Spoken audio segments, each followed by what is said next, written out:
Hello दोस्तों, स्वागत है आपका मेरे YouTube चैनल हॉरर मिनाटी में। और मैं आज आपको अपने व्यूअर्स की भेजी कुछ सच्ची और डरावनी स्टोरीज़ के बारे में बताना चाहता हूं।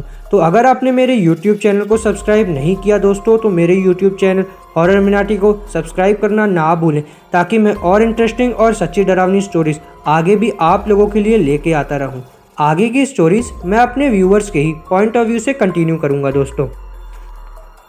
हाय दोस्तों, मेरा नाम रघुवीर है और मैं होशंगाबाद ज़िले का रहने वाला हूँ। कुछ समय पहले हमारे पास खुद का मकान नहीं था और हम किराए के मकान में दर दर भटकते रहते थे। हम 11 महीने के बाद हर नए मकान मालिक के पास उनका मकान देखने जाया करते थे, क्योंकि ये हमारी मजबूरी थी, ताकि पुराने किराएदार के हक हमें ना मिल जाएं। आज भगवान की दया से हमारा खुद का छोटा सा घर है, जहां मैं, मेरी माँ, मेरे पापा और मेरी छोटी बहन हम सब शांति से रह रहे हैं। मैं आज उस किस्से के बारे में आप लोगों को बताने जा रहा हूँ, जब पिछले दिनों हम दरबारगढ़ इलाके में किराए पर रहने गए थे। भगवान जानता है कि उस किराए के मकान में हमने क्या आतंक भोगा था। मेरा परिवार उस जानलेवा माहौल से जिंदा वापस आ गया, यही बहुत कुदरत का करिश्मा है दोस्तों। वरना मुझे तो उन दिनों यही लगता था कि मेरा परिवार उस खौफनाक प्रेतों की बलि चढ़ जाएगा। मुझे याद है उस दिन हम ट्रक के सामान भरकर दरबारगढ़ पहुंच गए थे और हम सब रिक्शा में गए थे। जैसे ही हम घर के आंगन में पहुंचे तो मुझे अजीब सी बेचैनी होने लगी।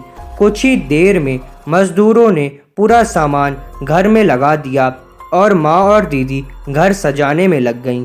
मेरी नज़र घर के दरवाजे पर टिकी थी। वहाँ मुझे कुछ अजीब सा धागा बंधा हुआ नज़र आया। मैंने फौरन वहाँ जाकर देखा तो वो धागा एक सफ़ेद धागा था, जो पूरी तरीके से ताज़े खून से सना हुआ था। ये सब देखकर मेरे रोंगटे खड़े हो गए। मैंने फौरन पापा को बताया। हम सब ने पूरे घर की तलाशी लेना शुरू कर दी। पूरे घर में ऐसे खून से सने धागे मिलना शुरू हो गए।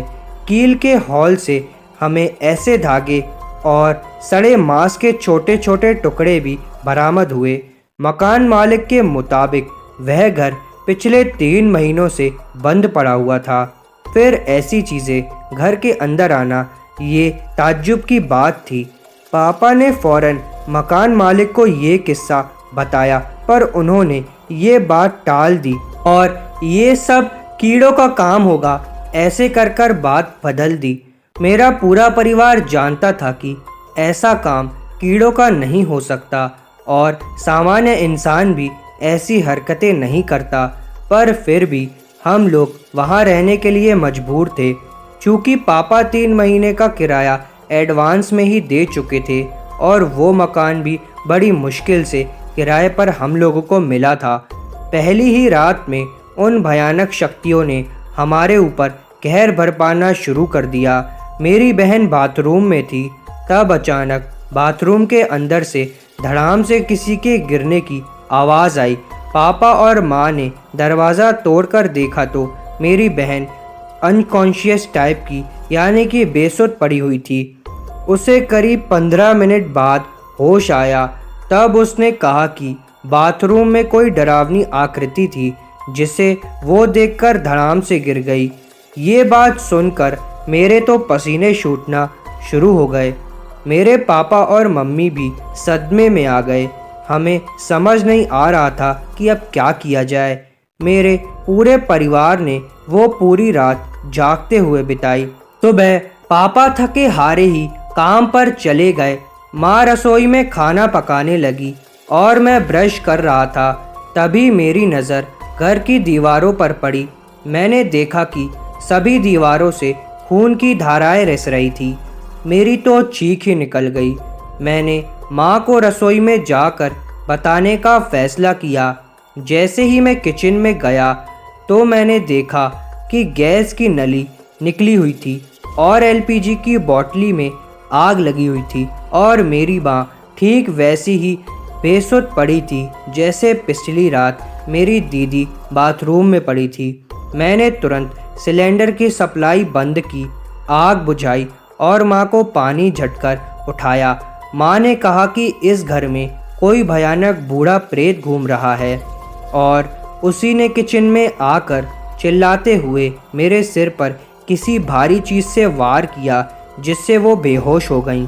मेरी बहन, मेरी माँ दोनों उस प्रेत के वार का शिकार हो चुकी थी और मुझे अब ये डर सता रहा था कि कहीं वो प्रेत मेरे परिवार से किसी की जान न ले जाए। मैंने फ़ौरन पापा को घर लौटने को कहा। पापा के आते ही मैंने जिद पकड़ ली कि आज ही हम इस घर को छोड़कर जाएंगे, चाहे क्यों ना हमें फुटपाथ पर सोना पड़े या रहना पड़े। रात तक पापा से बातचीत करने के बाद हमने फैसला लिया कि दूसरे दिन सुबह में हम 3 महीने का किराया छोड़कर इस घर को छोड़कर चले जाएंगे। शायद वही हमारी सबसे बड़ी गलती साबित हुई। हमें उसी रात वहाँ से निकल जाना चाहिए था। उस रात करीब 3 बजे मुझे किसी की कराहने और रोने की आवाज़ आने लगी। मैं चौंक उठा। मैंने देखा कि मेरे पापा रो रहे थे और उनकी सांसें फूल चुकी थी। मैंने माँ को और दीदी को तुरंत उठाया। पापा कुछ बोल ही नहीं पा रहे थे, बस दीवार की ओर देखकर रोए जा रहे थे और वहीं पर इशारा भी कर रहे थे। मैंने फ़ौरन परिस्थिति को ध्यान में रखते हुए फैसला ले लिया कि हम अब एक पल भी यहाँ पर नहीं रुकेंगे। मैंने माँ को बोला कि अलमारी के सारे गहने जितने भी हैं और पैसे लेकर दीदी को साथ लेकर इस घर से फ़ौरन रवाना हो जाएं। माँ ने ठीक मेरी बात मानी और जैसा मैंने उनको कहा बिल्कुल वैसा ही किया। फिर मैंने रात को अपने कुछ दोस्तों को घर बुलाया और पापा को अस्पताल पहुंचवाया। पापा जब ठीक हुए तब उन्होंने कहा कि रात में एक भयानक परछाई दीवार से बाहर आ गई थी और उसने किसी वजनी हथियार से मेरे दिल पर वार करना शुरू कर दिया था और फिर वो परछाई दीवार में चली गई थी। उसके बाद मेरे दिल में तेज़ दर्द शुरू हो गया, जिससे वो बेहोश हो गए और उन्हें कुछ याद भी नहीं था। डॉक्टर ने कहा कि मेरे पापा को माइनर हार्ट अटैक आया था। भगवान का शुक्र है कि मेरे पापा की जान बच गई, वरना उस घर के प्रेत ने तो मेरे परिवार को मारने का ठान ही लिया था। उस रात के बाद कभी हम उस घर पर नहीं गए। सामान भी मज़दूरों ने ही पैक करके वहाँ से बाहर निकाला और मेरे दोस्तों की मदद से आज हमारा खुद का मकान भी है। उसी रात मेरे परिवार ने इतना जुल्म देखा जो मैंने आपको बताया दोस्तों। हेलो दोस्तों, मेरा नाम मोहम्मद शमीम है और मेरी बीवी का नाम फ़ातिमा है। काफ़ी कोशिश के बाद भी कमबख्त अच्छी नौकरी मुझे मिली ही नहीं। छोटे मोटे काम करने में मुझे कभी इंटरेस्ट नहीं रहा और बड़ा काम हम गरीबों को देता कौन है। इसीलिए मैंने ठगी का धंधा शुरू कर दिया और रुपया कमाना शुरू कर दिया। ये बात 2 साल पुरानी है, जब मेरे सेठ ने मुझे देरी से काम पर आने की वजह से नौकरी से निकाल दिया था। घर आते वक्त रास्ते में मैंने देखा कि एक पिद्दी सा फकीर पेड़ के नीचे बैठा है और झाड़ फूक कर रहा है। उसके पास 3-4 लोग भी बैठे हैं और उसे झाड़ फूक करने के 50 से 100 रुपये दिए जा रहे थे। मेरा माथा ठनका। मैंने वहीं सोच लिया कि अब मैं भी झाड़ फूक का काम करूंगा और भूत भगाऊंगा और यही मेरी नैया पार लगा सकता है। घर जाकर फ़ौरन फ़ातिमा से मैंने अपना आइडिया शेयर किया। फ़ातिमा ने मेरे आइडिया सुनने के बाद चूल्हे पर तप रही कड़ी उछालकर मेरे पर फेंक दी। गालियाँ देते हुए उसने मुझे दूसरी नौकरी ढूंढने को कहा, पर मैंने उसका एक बात नहीं सुना। 1-2 महीना तोहफे देकर मना ही लिया और अपनी हाँ करवा ली। अगले दिन हमने घर साफ करके आगे वाले कमरे में पूरा तामझाम बिछा लिया और हर जगह बात फैला दी कि भूत पिशाच खबीस आत्मा साया टोटका जितनी भी प्रकार की तकलीफ़ें हैं हम लोग उसका इलाज करते हैं। दिन पर दिन लोग हमारे घर अपनी तकलीफ़ें लेकर आने लगे और चढ़ावा चढ़ाने लगे। कोई पैसा देता तो कोई फल दे जाता, कोई कपड़े देता तो कोई चीज़ें दे जाता। घर में पैसे आने लगे थे तो अब फातिमा भी खुश हुए जा रही थी। जिंदगी मज़े से कट रही थी। मानसिक तनाव में भूत बाधा की असर वाले लोगों को मैं इलाज के नाम पर 2-3 थप्पड़ मार देता था। कुछ अजीब गरीब मंत्र बड़बड़ा लेता, थोड़ा उस पर चिल्ला लेता और उसे पानी के छींटे मारकर जाने को कह देता। जाते वक्त लोग कुछ न कुछ देकर ही जाते और उसी कुछ न कुछ से मेरा बहुत फ़ायदा हो रहा था। मेरी इस ठगी के धंधे में उस दिन भूचाल आया जब एक पहाड़ी जवान लड़के को 4 लोग बेड़ियों में जकड़कर मेरे घर ले आए। उन्होंने कहा कि इस लड़के पर लाल चौक के प्रेत ने कब्जा किया हुआ है, आप इसका इलाज करो। मुझे उस खूंखार लड़के को देखकर डर लगने लगा। फिर भी मैंने अपना नाटक शुरू कर दिया और उसका इलाज के नाम पर 2-3 थप्पड़ जड़ दिए और साथ में उस पर चिल्ला भी दिया, छोड़ दे इस जवान लड़के का शरीर वरना मैं तुझे भस्म कर दूंगा। मैं ऐसा उसको बोले जा रहा था। वह भेड़िया में बंधा लड़का मुझे देखकर हंसने लगा और गुस्से में मुझसे बोला कि मैं जानता हूँ कि तू ओझा वोझा नहीं है। मैं एक थप्पड़ के बदले तेरा पूरा साम्राज्य मिट्टी में मिला दूंगा। ऐसा वो मुझे धमकियां देने लगा। एक पल के लिए मुझे लगा कि कहीं ये कोई न्यूज़ चैनल वाला तो नहीं जो मेरा भांडा फोड़ने आया है, पर उसकी धमकी सुनकर मेरे रोंगटे खड़े हो गए और मुझे लोगों के सामने अपनी इज्जत भी बनाए रखनी थी। तो मैंने इलाज के नाम पर 4-5 करारे थप्पड़ और जड़ दिए और फिर मैं बोला, हिम्मत है तो हाथ खोल के दिखा। अब मैं डर भी रहा था और दुआ भी कर रहा था कि कहीं इसके अंदर छुपा प्रेत मेरे पीछे ना पड़ जाए। मैंने फौरन उसके साथ आए लोगों को उसे ले जाने को कहा, पर वह मना करने लगे। वह बोले कि आप इसकी तकलीफ़ दूर करो तभी हम जाएंगे। रात के 3 बजे तक वो मेरे घर पर ही बैठे रहे। सारे लोग चले गए पर वो 4 लोग उस बंधे हुए आदमी को लेकर मेरे घर में ही बैठे रहे। मैंने अंत तक कहा कि अब मैं पुलिस को बुला लूँगा। पुलिस का नाम सुनते ही वो चारों हंसने लगे और उन्होंने उस बंधे आदमी को वहीं खोल दिया और अगले ही पल वो चारों अंधेरे में अदृश्य हो गए। ये सब देखकर मेरे होश उड़ गए। वो पहाड़ी नौजवान भेड़ियों के खुलते ही अंधेरे में वो मेरी तरफ ऐसे दौड़ा जैसे मुझे खा ही जाएगा। उसने मुझे दबोचकर नीचे गिरा दिया और मुझे अपने नुकीले दांतों से काटना शुरू कर दिया और गुर्राने भी लगा। मेरी धड़कन तेज हो गई और चीख निकल गई। फिर मैं सदमे में बेहोश हो गया और मेरी आवाज़ सुनकर पूरा मोहल्ला इकट्ठा हो गया। जब जागा तो वो रहस्यमयी पहाड़ी इंसान जा चुका था। मेरा सर मेरी बीवी फातिमा की गोद में था और सारे पड़ोसी मेरे आसपास खड़े हुए थे। अगले दिन सुबह ही मैंने झाड़ फूक का पाखंड धंधा बंद कर दिया और अपने पुराने सेठ के पैरों में गिरकर उनसे नौकरी मांगी और उन्होंने मुझे नौकरी दे दी। दोस्तों ये कहानी उत्तर प्रदेश के आजमगढ़ जिले के उद्धरपुर नाम के गांव की है। इस गांव के निवासियों में से एक अनजाना खौफ समाया हुआ है। गांव की हर गली, हर नुक्कड़ पर और हर खेत खलियान में एक नागिन मौत बनकर घूम रही होती है। 65 से भी ज़्यादा लोगों को ये नागिन डस चुकी है। इन घटनाओं को कई बार स्थानीय अखबारों के प्रथम पेज पर छापा जा चुका है। यही सवाल सबको सता रहा है कि क्यों कोई नागिन ऊधमपुर गांव के निवासियों को डस रही है। 65 लोगों को काटने के बाद भी इस नागिन का बदला आज भी जारी है। यहाँ के स्थानीय लोग ऐसी कहानियाँ सुनाते हैं जिस पर यकीन कर पाना बड़ा मुश्किल है।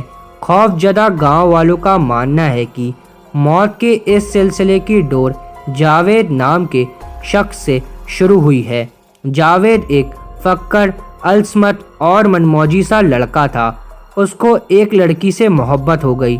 गांव से दूर वीराने में हमेशा वो उस लड़की से मिलने जाया करता था।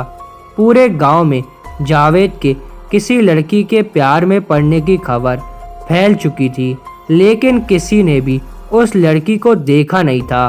अपनी ही धुन में रहने वाला जावेद सबके लिए चर्चा का विषय बन गया था। उस लड़की के लिए जावेद की दीवानगी की बात ही हर जुबान पर थी। एक दिन गांव के बच्चों ने जावेद को अकेले में बात करते देखा।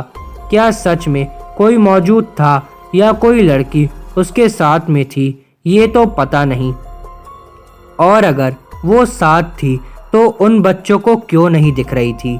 रहस्य गहरा होता जा रहा था और सवालों की कतार लंबी हो चली थी, लेकिन जावेद की प्रेमिका के बारे में किसी को कुछ पता ही नहीं चल रहा था। इन सारी बातों को मद्देनजर जावेद के घर वालों ने एक नेक लड़की देख जावेद का निकाह कर दिया।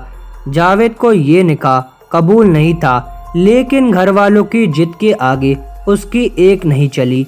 जावेद ने घुटने टेक दिए और निकाह के लिए राजी हो गया, लेकिन इस खबर को वो अपनी मोहब्बत से कैसे छुपा सकता था। शादी की खबर सुनाने वो उस लड़की के पास पहुंच गया और तब हुई एक ऐसी घटना जिसे देखकर जावेद की रूह कांप उठी, क्योंकि लड़की समझकर जिसे वो अब तक प्यार कर रहा था वो एक इच्छाधारी नागिन थी।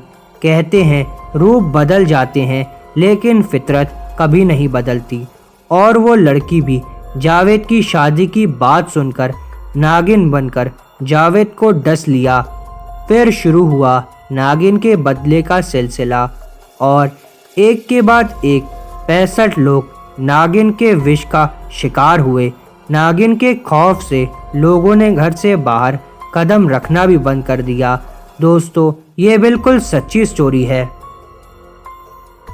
दोस्तों, मेरा नाम शौर्य है और मैं लाती चौक में रहता हूँ।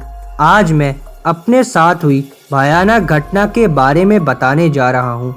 उस हादसे के बाद मैं अपनी परछाई से भी डरना शुरू कर चुका हूँ और डर और आतंक का वो मंजर याद आने पर आज भी मेरी रूह कांप जाती है। मानो या ना मानो, पर मैंने उस रात वहशी दरिंदे, शैतान और चुड़ैलों का आतंक झेला था। सर्दियों के दिन चल रहे थे। मेरे दोस्त नरेन के माता पिता किसी काम से दूसरे शहर जाने वाले थे। फौरन मैंने और नरेन ने मस्त मस्त फिल्मों की डीवीडी इकट्ठी कर ली और रात भर पार्टी करने का प्लान बना डाला। नरेन के मम्मी पापा के निकलते ही बाइक लेकर मैं नरेन के घर पहुंच गया। हमने उस रात खूब डींगा मस्ती की, म्यूजिक सुना, बाहर का खाना मंगवाकर खाया, चेस खेला और फिर डीवीडी लगाकर फिल्में देखना शुरू हो गए। रात के 3 बजे एक एक्शन फिल्में देखी तो ऊब गए। नरेन ने कहा कि चलो एक हॉरर फिल्म देखते हैं। मैं बोला कि हॉरर फिल्म रात को क्यों देखनी, वैसे भी सारे भूत पलीतों के मैं ही असली बाप हूँ और सारी चुड़ैल मेरी गर्लफ्रेंड है। इतना बोलकर मैं हंसने लगा। नरेन भी ठहाके मारकर हंसना शुरू कर दिया। हमने उस रात 1.25 घंटे की देसी ड्रैकुला फिल्म देखी। फिल्म इतनी भयानक थी कि मैं और नरेन फिल्म देखते देखते ही 8 के 10 बार सुस्सू होकर आ गए। करीब 4:15 और 4:30 के बीच फिल्म खत्म हुई। हम दोनों को नींद आना शुरू हो गई।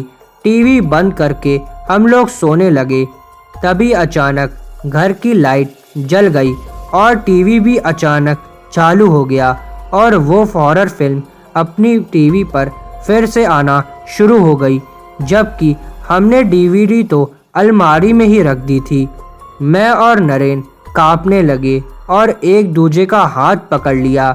तभी अचानक घर का दरवाज़ा कोई पागलों की तरह पीटने लगा और घर में गर्म हवाएं सी चलनी शुरू हो गई। मेरा तो दिल दहल गया और नरेन तो बच्चों की तरह चिल्लाने लगा। हम दोनों को लगा कि पक्का यहाँ कोई भूत प्रेत ही होगा, क्योंकि अपने आप टीवी का चालू होना, डरावनी फिल्म बिना सीडी के चलना और दरवाज़ा पीटना, ये सब भूत या आत्मा ही करते हैं।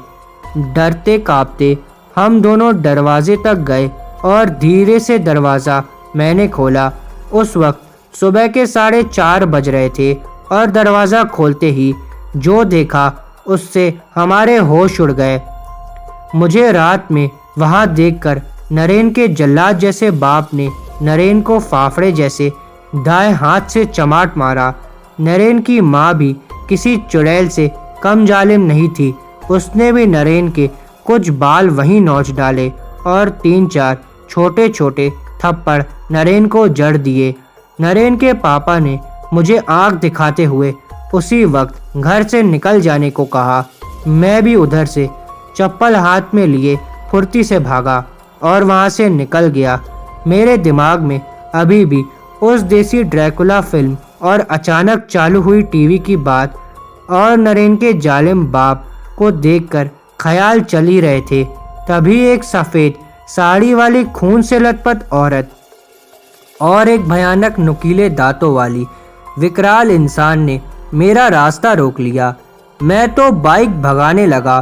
वो दोनों चिल्लाते हुए मेरे पीछे भागने लगे। तभी एक खुले बालों वाली बुढ़िया ने मेरे बाइक के टायर में लकड़ी घुसाकर मुझे आधे मुंह गिरा डाला। अब मेरे पास कुल 3 लोग थे। एक बूढ़ी डरावनी औरत जिसने मुझे गिराया, दूसरी तरफ साड़ी वाली जवान औरत और वह डरावना विकराल इंसान। उन तीनों ने मुझे घेर लिया था और उनके पीछे देखा तो मेरे होश उड़ गए, क्योंकि वहाँ और 3 डरावने इंसान थे और मैं 6 लोगों से घिर चुका था। कांपती आवाज़ में मैंने उन लोगों से पूछा कि आप लोग कौन हैं। उन्होंने मुझे सिर्फ इतना ही कहा कि तुम तो हमें अच्छी तरीके से जानते ही हो। तुम्ही ने बोला था कि डरता कौन है, सारे भूतों के बाप तुम ही हो और सारी चुड़ैलें तुम्हारी गर्लफ्रेंड है। अब आ गए हैं हम सब, हमें साथ में ले चलो। इतना बोलकर उन सब ने मुझे कंधे पर उठा लिया और डरावनी आवाज़ों में रोते चिल्लाते मुझे कहीं ले जाने लगे। मैं पगले बेताल की तरह चिल्लाए जा रहा था। वहाँ मेरी सुनने वाला कोई भी नहीं था। अचानक मुझे याद आया कि हनुमान चालीसा बोलने से भूत प्रेत भाग जाते हैं। मैंने फौरन हनुमान चालीसा का पाठ शुरू कर दिया। मेरे हनुमान चालीसा शुरू करते ही उन सबको जैसे आग लगना शुरू हो गई और उन्होंने मुझे जल्द से जल्द फेंक कर वहाँ से भागने लगे। मैं डरता कांपता अपनी बाइक लेकर घर पहुँच गया और उसके बाद नरेन गालियाँ देता हुआ सुबह मेरे दरवाजे तक आ गया। नरेन बोला, क्यों रे फट्टू, डर कर रात में अपने घर क्यों आ गया? मैं बोला, अबे तेरे पापा मम्मी तो आ गए थे और उन्होंने ही तो मुझे भगाया। नरेन कहता है, सुबह सुबह भांग खाई है क्या तूने? मेरे मम्मी पापा कब आए? वो तो दूसरे स्टेट में है। हॉरर फिल्म देखने के बाद हम लोग सो गए थे और जब सुबह अलार्म बजा तो मैं उठकर देखा तो तू भाग चुका था। अब मुझे सारी बात समझ में आ गई थी कि उस रात मैंने जो भूत फिल्म देखी थी और चुड़ैलों को साथ में लेकर मजाक किया था, उसी का बदला मुझे उन अनजान शक्तियों ने दिया था। वह तो भला हनुमान जी का, जिन्होंने मेरी जान बचा ली, वरना मैं उस रात मारा जाता। दोस्तों मेरा नाम मयंक है। मैं एक ज्योतिषी हूँ। मेरा घर बोखीरा विस्तार में है और मैं लालपुर का रहने वाला हूँ। आज मुझे अपने साथ घटी एक भयानक घटना याद आ रही है, जो मैं आप लोगों को बताना चाहता हूँ। कुछ दिनों पहले की बात है, जब एक भयानक प्रेत से मेरा आमना सामना हो गया था। वैसे सच कहूँ तो गलती मेरी ही थी, मैं ही कुछ बहक गया था, वरना ऐसी खौफनाक शक्ति मेरे पीछे कभी नहीं पड़ती। उस दिन मैं अपनी पत्नी सुधा का ब्यूटी पार्लर छोड़ने गया हुआ था। सुधा ने मुझे कहा भी था कि वहीं बाइक के पास झाड़ की तरह खड़े रहना, यहाँ वहाँ मुंह मत मारना, पर मैं थोड़ा रंगीन किस्म का हूँ, इसलिए मेरा बिना कुछ किए एक जगह ध्यान टिका रह ही नहीं सकता और एक जगह ध्यान लगाना मेरे लिए नामुमकिन बात है। मुझे पता था कि सुधा को 1 या 2 घंटे लग ही जाएंगे, तो मैंने सोचा कि कहीं खड़े खड़े बोर होने की बजाय पास का गर्ल्स कॉलेज है, वहीं पर जाकर घूम आता हूँ और लड़कियाँ भी ताड़ कर आ ही जाऊँगा। किक मारकर मैं गर्ल्स कॉलेज के सामने पहुँच गया और एक पेड़ की छांव में खड़ा हो गया। कुछ ही देर में हरियाली शुरू हो गई। मैं सबको देखे जा रहा था, पर मुझ जैसे शादीशुदा अधेड़ उम्र के इंसान को कुंवारी कन्या कैसे ही भाव देती। तो मैं न एक तरकीब सोच ली, अपने बिजनेस का सहारा किया। मैं झट से एक लड़की के ग्रुप के पास पहुंच गया और वहां जाकर खुद को बाहर गांव से आया हुआ फेमस ज्योतिषी बताकर लड़कियों को फ्री में भविष्य बताने का झांसा दिया। थोड़ी ही देर में लड़कियों ने मुझे घेर लिया और अपना हाथ दिखाकर भविष्य पूछने लगी। मैं भी उनका हाथ पकड़ पकड़ कर अच्छा भविष्य बताने लगा और साथ में अपना एंजॉयमेंट भी करने लगा। तभी थोड़ी दूर सामने पेड़ के नीचे एक सुंदर लड़की दिखी। मैंने उन्हें वहीं से बुलाकर पूछ लिया कि आपको भविष्य नहीं जानना अपना। वो लड़की फौरन हमारे पास आ गई और बोली कि आप पहले इन सब लड़कियों को निपटा लीजिए, फिर हम किसी शांत जगह जाकर बैठेंगे, वहाँ आप मेरा भविष्य देख दीजिएगा। मेरे तो पसीने छूटने लगे। वो लड़की सभी के सामने मुझसे फ्लर्ट कर रही थी और मेरा साथ कहीं और जाकर अपना भविष्य जानना चाहती थी। थोड़ी ही देर में बाकी सारी लड़कियां दूर चली गई। अब मैं भी जोश में था। मैंने कहा कि चलो चलते हैं। हम दोनों बाइक में शहर से दूर निकल गए। एक सुनसान जगह पर उसने मुझसे बाइक रोकने को कहा। मुझे पक्का यकीन था कि इरादे इस भविष्य देखने के नहीं हैं, पर मेरे जैसे एवरेज इंसान से ऐसी धांसू लड़की पट जाएगी, इतना कॉन्फिडेंस भी मुझ में नहीं था। हम दोनों एक पेड़ के नीचे ज़मीन पर ही बैठ गए। उसने अजीब नज़रों से मेरी ओर देखा और कहा कि चलो शुरू हो जाओ। मैंने भी कहा कि हाँ दिखाओ अपना हाथ। हाथ दिखाने की बात पर वह ऐसे हंसने लगी जैसे मैंने कोई जोक सुना दिया हो। उसने मुझे फिर कहा कि वहाँ कॉलेज पर लड़कियों का भविष्य देखने आए थे कि लड़की बाजी करने आए थे। अब जब एक लड़की सामने से बोल रही है तो शर्मा क्यों रहे हो और गोल गोल बातें क्यों घुमा रहे हो? मुझे पता है कि तुम क्या हो और तुम्हें किस चीज़ की आग लगी रहती है। अब मुझे ज़्यादा गुस्सा मत दिलाओ और शुरू हो जाओ, वरना तुम्हारे चीथड़े चीथड़े कर दूंगी और तुम्हारी बीवी जो ब्यूटी पार्लर में अपना थोबड़ा सजा रही है उसे भी नोच खाऊंगी। उस लड़की की ऐसी धमकी भरी बात सुनकर मेरे तो रोंगटे खड़े हो गए और उसे मेरी बीवी ब्यूटी पार्लर में बैठी है ये कैसे मालूम हो गया? मैं तो सदमे में आ गया। थोड़ी ही देर में मुझे उसकी आवाज़ में भारी बदलाव नज़र आया और उसकी आंखों का रंग भी अचानक बदल चुका था। ये सब देखकर मुझे यकीन हो गया था कि ये पक्का कोई प्रेत या चुड़ैल है, पर अब उसके सामने मैं कुछ बोल भी नहीं पा रहा था। मैं बार बार उससे माफ़ी मांग रहा था, पर उसने एक ही हरकत करना शुरू कर दी कि तुम जैसे रोज़ आग लगी रहती है ना, आज मुझे भी आग लगी है। यहीं खुले में वहाँ सब करो जो तुम नामर्द होकर छुप छुप कर करते हो। अब डर के मारे मेरे पसीने छूटने लग गए। मैं बाइक के पास जाकर भागने लगा, पर पता नहीं उस लड़की ने क्या किया। मेरे साथ की चक्कर खाकर मैं वहीं पर गिर पड़ा और जब मुझे होश आया तो मैं वहाँ नंगे बदन पड़ा हुआ था और मेरे पास एक भयानक बुढ़िया बैठी थी जिसके पूरे चेहरे पर खून लगा हुआ था और उसके हाथ में मेरे कपड़े थे। मेरे मुंह और नाक में अजीब दमदार जैसी बदबू आ रही थी। मेरे पूरे बदन पर नाखूनों से नोचने के निशान थे और पूरे शरीर पर कमजोरी सी महसूस हो रही थी। कुछ ही देर में वो बुढ़िया मेरे कपड़ों के साथ मेरे सामने से गायब हो गई। फिर मैंने अपने दोस्त जगदीश को वहाँ कुछ कपड़ों के साथ बुलाया और अपना हुलिया ठीक करके सुधा को ब्यूटी पार्लर लेने चला गया।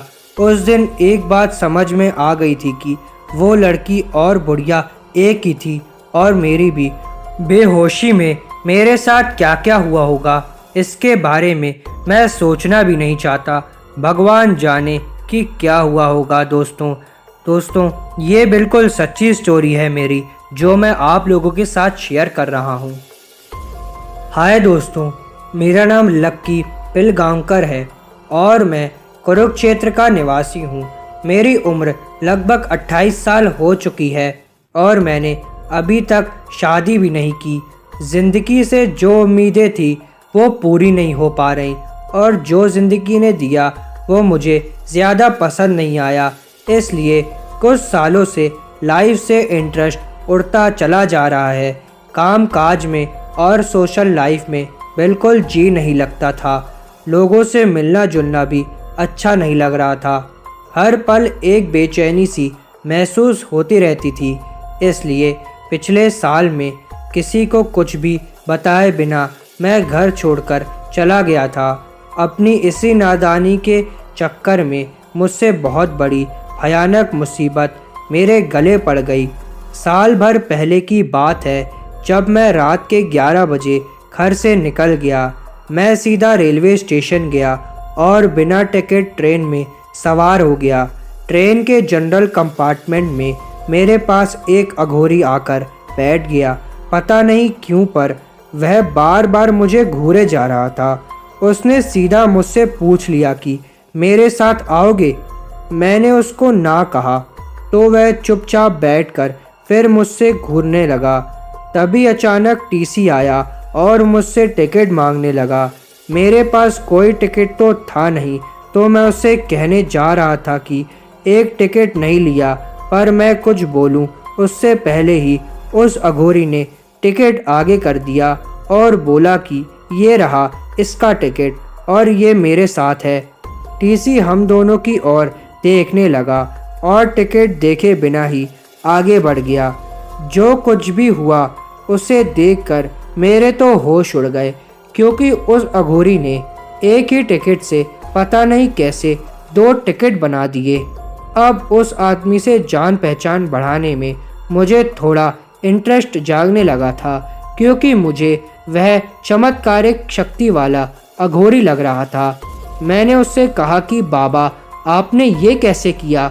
उसने साफ कह दिया कि ये मैली विद्या है।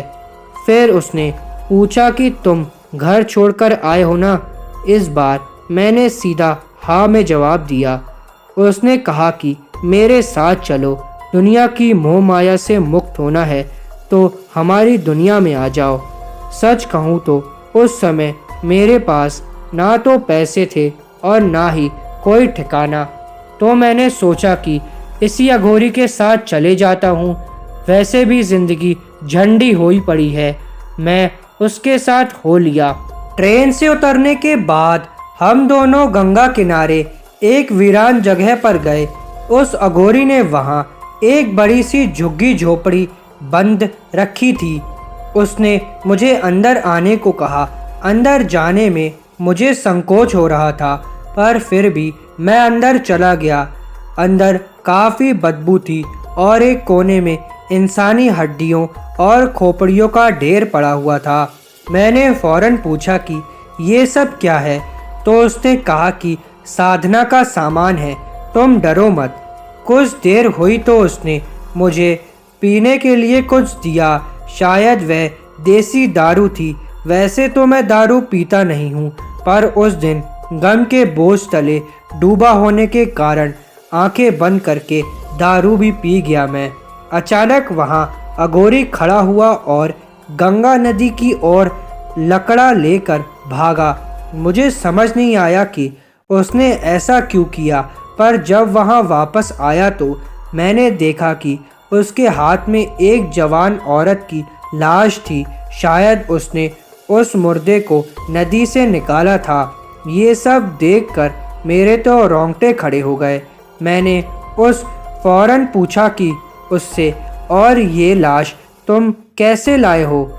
उसने कहा कि जब कोई मर जाता है तो यहाँ पास में एक घाट है, वहाँ से मरे हुए लोगों को पवित्र गंगा नदी में बहाया जाता है और उन्हें नदी से निकालकर हम अघोरी खाते हैं और अशुद्ध मरते ही सहायता से मैली विद्या भी करते हैं।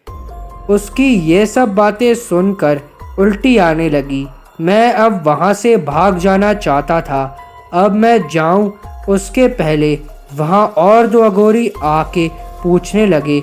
उन तीनों ने मेरे सामने ही उस जवान औरत को मुर्दे के कपड़े निकालकर उसे चाकू से काट कर खाना शुरू कर दिया। ये सब देखकर मुझे चक्कर आने शुरू हो गए। मैं तो समझ ही नहीं पा रहा था कि ये मामूली अघोरी साधु होंगे, पर ये तो मुर्दाखोर भयानक तांत्रिक अघोरी निकले। गिरते पड़ते मैं वहाँ से कुछ भी बोले बिना भागने लगा। कुछ दूर जाने पर उन तीनों में से एक अघोरी की नज़र मुझ पर पड़ गई। अब तीनों लाश खाना छोड़कर मुझे पकड़ने मेरे पीछे भागे। उन्होंने वहीं मुझे धर दबोचा और फिर उस झोपड़ी में ले गए। उन्होंने मुझे वहाँ बांध कर रखा। मैं चिल्ला न सकूं, इसलिए उन्होंने मेरे मुंह में कपड़ा ठूस कर मुझे बांध दिया। फिर वह तीनों जल्दी से उस औरत की खाई हुई लाश नदी में फेंक आए और अग्नि जगलाने लगे। फिर एक अघोरी मेरे पास आया और उसने मेरी उंगली से थोड़ा खून निकाला और उस खून से पास पड़ी हुई एक खोपड़ी को टिका दिया। अब तीनों अघोरी नंगे होकर उत्तेजकर बोलने लगे और अग्नि के इर्द गिर्द घूमने लगे और नाचने लगे। फिर तीनों में से एक अघोरी अंदर से एक बड़ा सा चूरा ले आया। ये सब देखकर मैं समझ गया था कि शायद ये तीनों मेरी बलि देने वाले हैं या फिर मुझे काट कर जिंदा ही खा लेंगे और फिर उस औरत के मुर्दे की तरह मुझे भी मार कर गंगा में बहा देंगे। उस रात मौत को सामने देखकर पहली बार मुझे जिंदगी की कीमत समझ आई। कुछ ही देर में अचानक एक पुलिस जीप वहां आकर रुकी और उन तीनों अघोरियों को पुलिस वालों ने धर दबोचा और जोरों से लकड़ियों से पीटने लगे। फिर उन्होंने झोपड़ी की ओर देखा। वहां सामने ही मैं बंधा हुआ पड़ा था। उन्होंने तुरंत मुझे खोला और मुझे अस्पताल ले गए। मैं जान चुका था कि अपने घर से भली और कोई जगह नहीं है और परिवार से बढ़कर कोई सुख नहीं है। ऊपर वाले का शुक्र है कि आज मैं अपनी आप बीती बताने के लिए जिंदा हूँ। घर छोड़कर जाने वालों को मैं एक ही बात कहना चाहूँगा कि दुनिया बड़ी खतरनाक है और ज़िंदगी बड़ी अनमोल।